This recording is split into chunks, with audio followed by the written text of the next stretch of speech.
What's on the tray today? An amazing piece of ephemera. It is the first copy of the Radio Times ever. It says on it, #1 out today. I like that. That would have been put on it at the newsagents, and that will be not in red felt pen. It will be in red dib pen and ink. And he's put #1 out today. You know, everybody would be wanting a copy of this. Well, they wouldn't actually, because it was 1923. This is 100 years old. September 1923 this was launched. And not many people had a wireless, a radio of any sort. The radios they're talking about in here are not anything that a normal person would have. You might have built them yourself. They'd be crystal sets, or they'd be very, very expensive Marconi phones, or one of the makes that were actually going in 1923. The BBC had only been launched the year before, in 1922, and they needed what they call an organ. This is the official organ of the BBC, which is a strange terminology, but that's what it is. Radio Times #1. And if we look, today is Sunday, and have a look what's on in the Birmingham area. It doesn't start, nothing starts at all until 8:30 in the evening.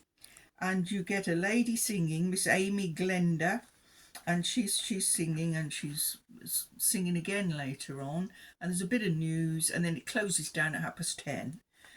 Different areas were different. The BBC in London began at 3 o'clock in the afternoon, so they had good afternoon of Handel and all sorts of very worthy stuff in those days.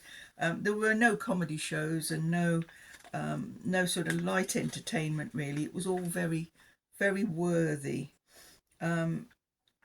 I like that in Glasgow they had the Wireless Trio. They sound a bit more fun.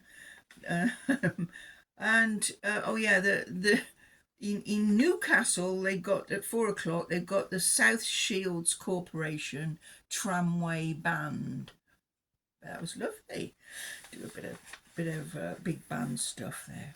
So there we are. It's only got the wireless programs, of course. There was no television, and it was only on for a couple of hours a day, and you had to be quite technologically brilliant to be involved in it at all.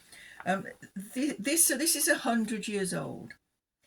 In 1973, which is 50 years ago, by then we'd got television, colour television, we'd got several stations to choose from, and we'd got radio of all sorts. We'd lost the Pirates, but we'd got Radio 1 from 1967, and a lot of things had altered by then, and not quite like today, but we got telephones and all sorts of technological gadgets, tape recorders, reel-to-reel tape recorders in 1973, and probably cassettes as well, cassette recorders. So 50 years after this, it had all come to fruition. They were predicting that it might do, hoping that it might do, and the official organ of the BBC was there right from the start.